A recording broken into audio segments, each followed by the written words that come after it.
যদি আপনারা যুক্তি দিয়ে মিথ্যা প্রমাণিত করতে পারেন আমি মেনে নেব, আর আমার কথা যদি যুক্তিতে সঠিক হয়ে থাকে আমার কথা ইনশাআল্লাহ বাংলাদেশের 18টি লোক মেনে।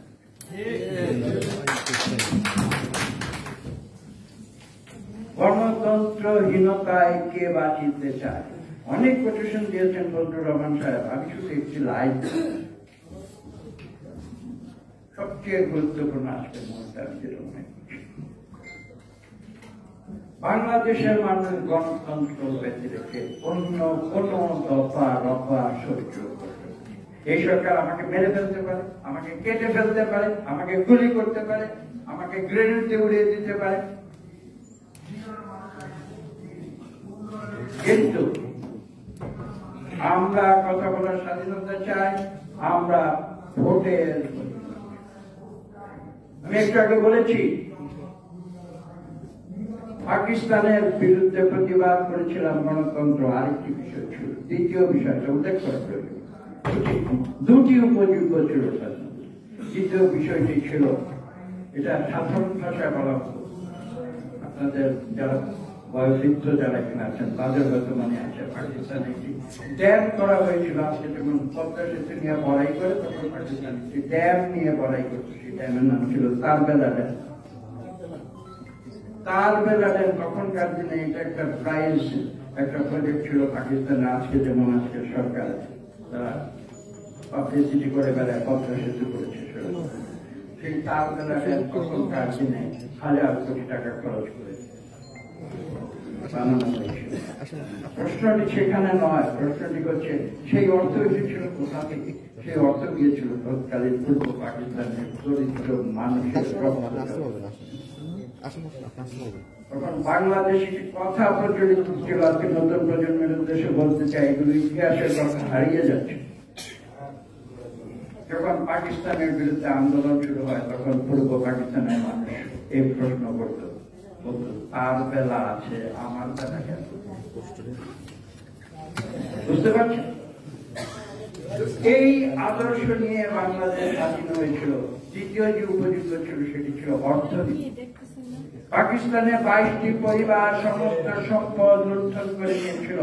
আপনারা আজকে নতুন প্রজন্ম ইতিহাস হয়তো পড়তে পারেন, আমি জানি না সেই ইতিহাস আজকে পড়ানো হয় কিনা, নাকি আজকে আমরা ওই যে কি বলে বাকশালী ইতিহাস পড়ি, সেটা আলাদা বিষয়, আজকে যাবো না।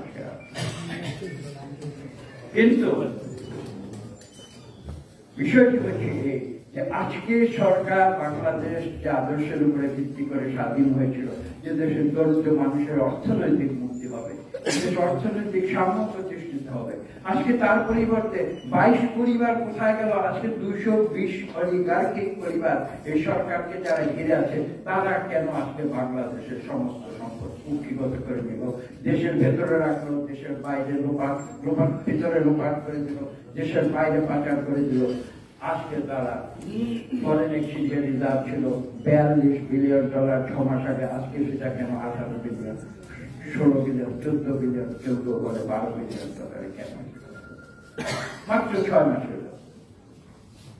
আজকে প্রশ্ন করতে হয়, এই সরকার 15 বছর আসার আগে যেদিন বিশ্বের কাছে আমাদের ঋণ ছিল $5 বিলিয়ন, আজকে 15 বছর পরে কেন সেটা 100 বিলিয়ন, অর্থাৎ 20 গুণ বৃদ্ধি হয়ে $100 বিলিয়ন কেন পরিণত হল? সেই টাকা গেল কোথায়? কার পকেটে গেল? এই প্রশ্ন আজকে আমাদের করতে হবে। আমরা সংগ্রাম করছি একদিকে মানুষের কথা বলার অধিকার, সেই কারণে আমরা সংগ্রাম করছি এই দেশের মানুষের বেঁচে থাকার অধিকার। একদিকে গণতন্ত্র, অন্যদিকে অর্থনীতি, দুই অধিকার প্রতিষ্ঠা করার জন্য আমরা আজকে রাজপথে বক্তব্য দীর্ঘ করব না, অনেক কথা বলেছি, হয়তো অপ্রিয় কথা সরকারের কাছে হতে পারে, কিন্তু অপ্রিয় যে সত্য সেই সত্য আমাকে বলতে। আজকে দেখুন, আগামীতে 7 তারিখে বক্তব্য শেষ করে দিচ্ছি, আগামীতে 7 তারিখে বাংলাদেশে নাকি দ্বাদশ জাতীয় সংসদ নির্বাচন হবে। আমি নাকি শব্দটি ব্যবহার করছি। আমি স্পষ্ট করে দিতে চাই, আগামী 7 তারিখে কোন নির্বাচন, জানুয়ারি 7 তারিখে যেটি হবে সেটি হচ্ছে একটি ভুয়া নির্বাচনের নাটক মঞ্চস্থ করা।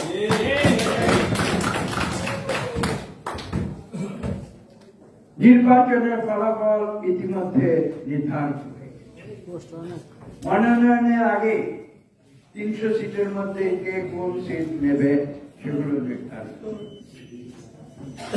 ভোট রিগিং এর কথা একটা শব্দ আছে, এটা তো ভোট রিগিং, এটা তো সমস্ত ভোট রিগিং না, এটা সারা দেশ রিগিং করে দেবে। 300 সিটই নির্ধারিত হয়ে যায়। 1 2 বিভিন্ন দেশে, অনেক দেশে আছে, 200টি দেশ আছে, সব দেশে তো গণতন্ত্র নাই, গণতন্ত্রহীন দেশও কিছু কিছু রয়েছে, সেখানেও ভোট হয়।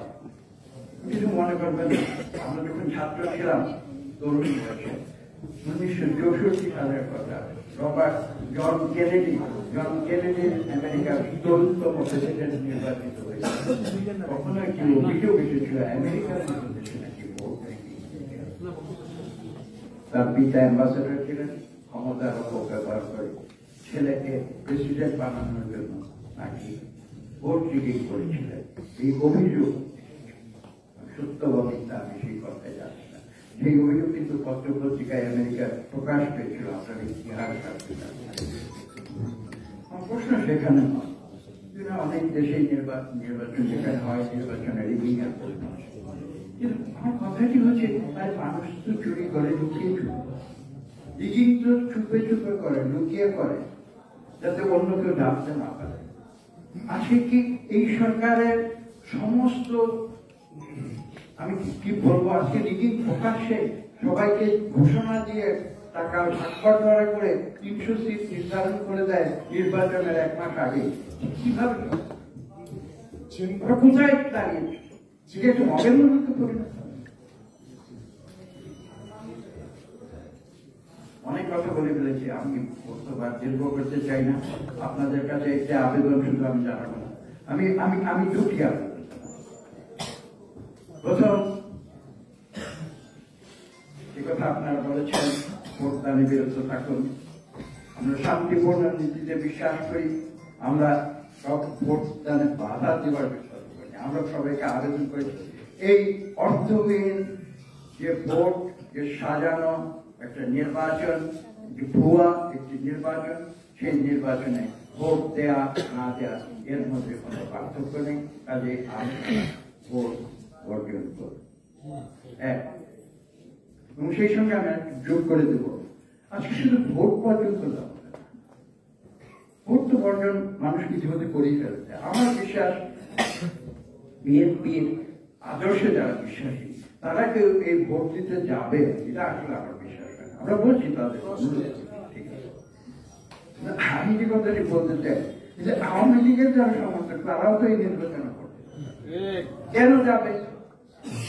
আওয়ামী লীগ যদি জানে তার কোন প্রার্থী ইতিমধ্যে এমপি হয়ে গিয়েছে, 30 তারিখে মনোনয়ন দাখিলের জন্য, সে বলছে আমি খাপাকা ভোট দিয়ে আমার টাইম এনার্জি সবকিছু কেন নষ্ট করবো, আমি আমার ক্যান্ডিডেট এমনি পাস করি। এটা আওয়ামী লীগও ভোট দিতে পারে। সর্বসাকুল্যে আমার বিশ্বাস এই নির্বাচনে 5% ভোট করবে কিনা আমার। তবে 7ই ডিসেম্বর নির্বাচন না, যে নির্বাচনের ফলাফল ঘোষিত হবে, সেই নির্বাচনে সেটা 5% যদি 50% উন্নীত হয়, আমার থাকবে। কারণ এই পার্সেন্টেজ তো ভোটারদের সংখ্যা দিয়ে নির্ধারিত হয় না, এই সংখ্যা নির্ধারিত হয় নির্বাচন কমিশনের কল্পনা। তারা বিশ্ববাসীকে প্রতারিত করার জন্য যে পার্সেন্টেজ দেখানোর যুক্ত মনে করবে, আসলে কিন্তু ভোটের ফলাফলে সেই সংখ্যাই দেখানো। এইটা নিয়ে আমাদের সবশেষে আমি বলেছি 2টি আবেদন করবো। একটি আবেদন আমাদের সচেতন বাংলাদেশের জনগণের প্রতি। বিএনপির ভেতরে তো সবাই আছেন, এমনকি আমি বিশ্বাস করি আওয়ামী লীগের ভিতরে সচেতন। এই ভোট দেয়া না দেয়া নিজেকে কলঙ্কিত, এই দেশকে কলঙ্কিত। আপনারা বিরত থাকেন, সরকারকে বলতে। এক, দ্বিতীয়ত আমি সরকারের প্রতিও যে আবেদন জানাবো, আপনারা আমার উপরে রাগ করবেন না, আমি শান্তিপ্রিয় মানুষ। লোভী বৈঠার যুদ্ধ এগুলো আমার পক্ষে করা সম্ভব নয়, এমনকি আমি বিশ্বাস করি বিএনপির পক্ষেও করা সম্ভব। কারণ শহীদ প্রেসিডেন্ট জিয়াউর রহমান যে দলটি সৃষ্টি করেছিল, তিনি এমন সব মানুষ যে দলটি সৃষ্টি করেছিলেন যারা লোভী বৈঠা করার আমি ভুল বলেছি? লোভী বৈঠার রাজনীতি একটি স্বাধীন দেশের প্রয়োজন। এখানে যেটা প্রয়োজন সেটা হচ্ছে নৈতিক, এবং সেই নৈতিক যুদ্ধে আমরা রাজপথে আছি।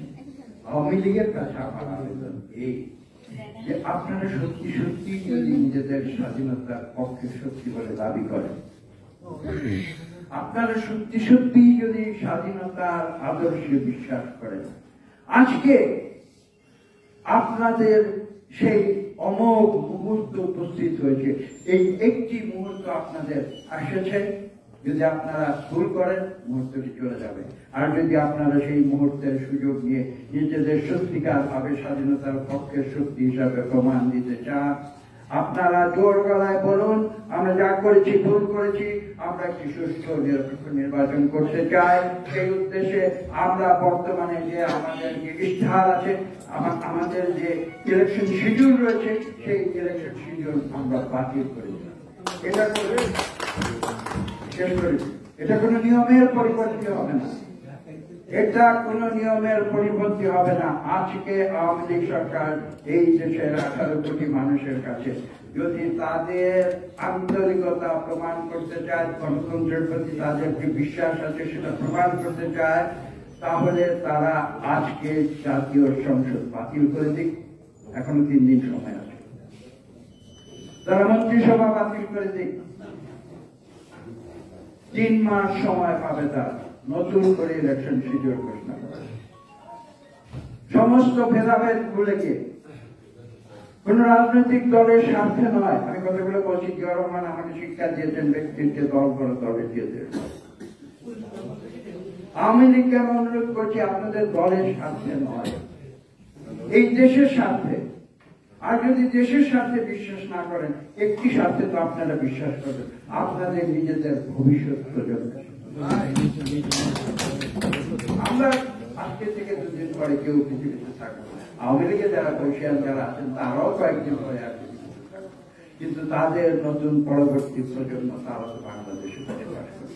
তাদের ভবিষ্যৎ, তাদের এই স্বাধীন বাংলাদেশ ধ্বংস করে দেওয়ার কোন অধিকার কেউ আমাদের দেয় না। সেই দেশকে রক্ষা করার স্বার্থে, সেই বিশ্বাসের প্রতি আস্থা রেখে আওয়ামী লীগের প্রতি আমি আহ্বান জানাচ্ছি, আপনারা অন্তত ভবিষ্যৎ প্রজন্মের স্বার্থে এদেশের গণতন্ত্র পুনঃপ্রবর্তনের জন্য যা যা সিদ্ধান্ত নেওয়া প্রয়োজন, সাহসিকতার সঙ্গে সেই সিদ্ধান্ত গ্রহণ করবে। আজকে এই নির্বাচন বাতিল করে দিলে, সংসদ বাতিল করে দিলে, মন্ত্রিসভা বাতিল করে দিয়ে নতুন করে নির্বাচনী যে ইশতেহার, নির্বাচনী যে শিডিউল, সেই শিডিউল ঘোষণা করবে। আমার 3 মাস সময় আছে, একটি সুষ্ঠু নিরপেক্ষ নির্বাচন করলে বাংলাদেশের মানুষ আপনাদের আমি তাতে শঙ্কিত নয়, তাতে চিন্তিত, ভালো কাজ দেবে। আমি সেই কারণেই তাদের বিএনপি যদি ভালো কাজ করে থাকে, বিএনপি জনগণের উপরে আস্থা রেখেছে। বিএনপি সেই কারণে সুষ্ঠু নিরপেক্ষ নির্বাচনের কথা বলছে, এবং বিএনপি সেই আস্থা রয়েছে সুষ্ঠু নিরপেক্ষ নির্বাচনে বিএনপি জয়লাভ করবে। আওয়ামী লীগ যদি সেই আস্থা দেখাতে পারে জনগণের উপরে, তারা সাহস করে বলুক যে আমরা একটি সুষ্ঠু নিরপেক্ষ নির্বাচন দিচ্ছি, যেখানে বাংলাদেশের প্রতিটি রাজনৈতিক দল অংশগ্রহণ করবে। দামি ক্যান্ডিডেট, ভুয়া ক্যান্ডিডেট নয়, সত্যিকার প্রতিদ্বন্দ্বিতা হবে। দেশের মানুষ যাকে চায় তারা এই দেশের জনপ্রতিনিধি নির্বাচিত হবে, তারা সরকার গঠন করবে, এদেশের জনগণের সরকার গঠিত হবে। বিএনপি ক্ষমতার জন্য রাজনীতি করে না। শহীদ প্রেসিডেন্ট জিয়াউর রহমান কথা প্রমাণ করেছেন, দেশ নেত্রী বেগম খালেদা জিয়া কথা প্রমাণ করেছেন, ক্ষমতার জন্য রাজনীতি করেন না। প্রধানমন্ত্রীর পদ লাভের জন্য অফিসের সামনে রাজপথে হেলা করে ছুড়ে দিয়েছিলেন, ক্ষমতার জন্য আছে তারা ক্ষমতার জন্য। বিএনপি রাজনীতি করে মানুষের জন্য, মানুষের অধিকারের জন্য, মানুষের কল্যাণের এবং এই দেশের জন্য।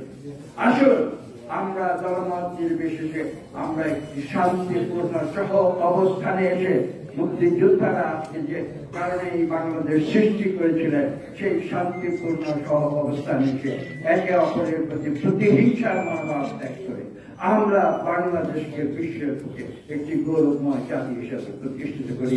সেই যোগ্যতা বাংলাদেশের প্রতিটি মানুষের আছে।